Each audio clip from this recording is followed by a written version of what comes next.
Hello साथीहरू नमस्ते। मेरो नाम सपना रोकाए। म आइसकेको छु हजुरहरूको सामु नयाँ ब्लग ल्याएर।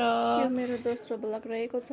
म आशा गर्छु हजुरहरूले मेरो ब्लगलाई एकदमै माया र सपोर्ट गर्नुहुन्छ भनेर। आज चाहिँ हाम्रो ड्याडी मम्मीसँग बुलबुले घुम्न जाने प्लान थियो र त्यसको बारेमा म यहाँ राख्नेछु ब्लगमा।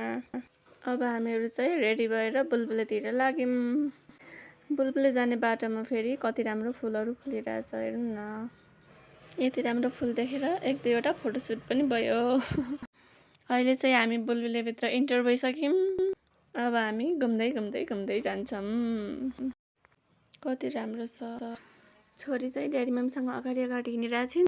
म चाहिँ भिडियो बनाउँदै पछि पछि हिँडिरहेको छु। मेरो छोरीलाई चाहिँ त्यहाँ पानीमा त्यो गाडीमा बस्न मन थियो एकदमै। गाडीमा बस्न पाउँछु भनेर छोरी खुसी खुसी हुँदै जान्छन्।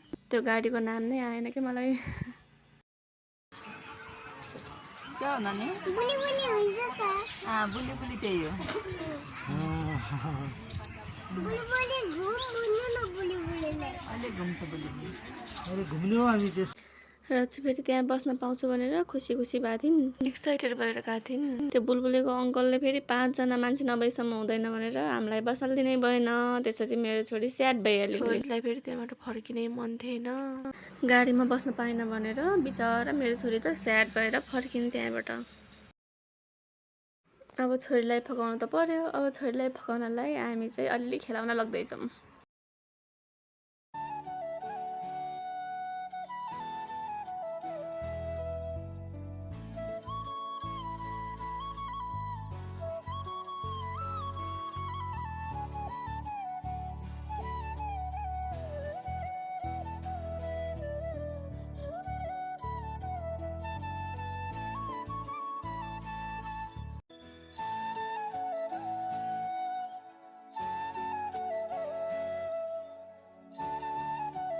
अब चाहिँ मेरो छोरी खेल्ने ठाउँ आयो भनेर खुसी हुँदै दौडिरहेको थिइन्। तर के रहेछ भने साथीहरू यहाँ त एउटा बिचैमा एउटा गौतम बुद्धको मूर्ति मात्रै रहेछ।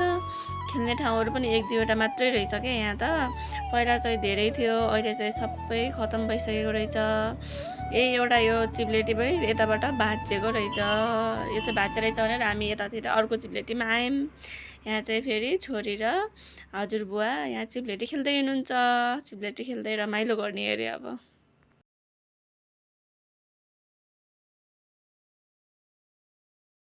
ड्याडी फेरि नानी लोड्छ्यो भनेर डराएर तल ल्याउनै सक्नु भएको छैन नातिनीलाई। 1000 कोसिसको बावजुद बल्ल नातिनीलाई बल्ल बल्ल तल झार्दै हुनुहुन्छ। हाम्रो त हाँस्दा हाँस्दा हालत खराब भएको थियो यो देखेर। ल अब हजुरबा नातिनी तल आउँदै हुनुहुन्छ।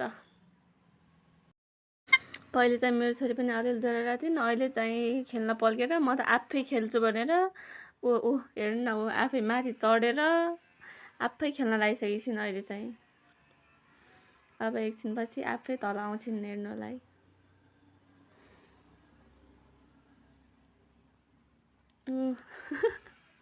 अहिले चाहिँ रमाइलो मानेर खेलिरहेछिन्।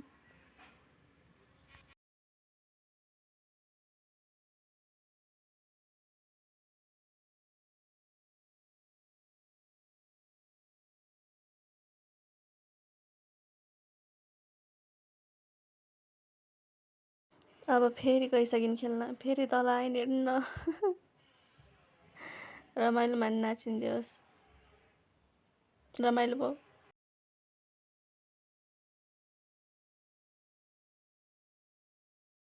अब यहाँ चाहिँ बच्चाको लागि खेल्ने अरू चाहिँ खासै त्यस्तो केही रहन्छ। अब यही खेल्छु भन्दै थिइन्, अलिकति के हो खै ड्याडीले एकछिन खेलाइदिनु भयो।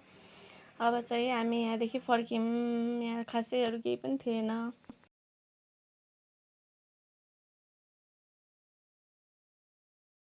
रचुलाई चाहिँ अझै खेल्न पुगेको छैन। रचुले हजुरबालाई उता जाऊँ भनेर भन्दैछिन् अझै।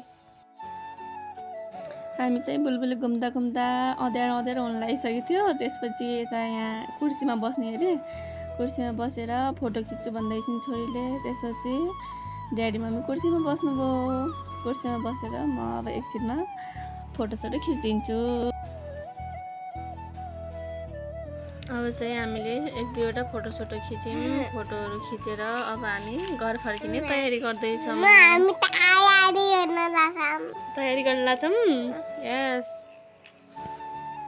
फोटोको क्वालिटी नभए पनि हाम्रो लागि यो मोमेन्ट एकदमै प्रेसियस थियो अब चाहिँ हजुरबा नातिनीको डान्स सुरु भइसक्यो मेरो छोरी फेरि हजुरबासँग खुसी भएछिन् अनि अघि त्यो गाडी खेल्न नपाएर दुखी पनि भएको थिइन् कि साथीहरू अब अर्को दिन ल्याएर खेलाउनु पर्ला आजलाई यति नै बाई बाई माया गरिदिनु होला सबैले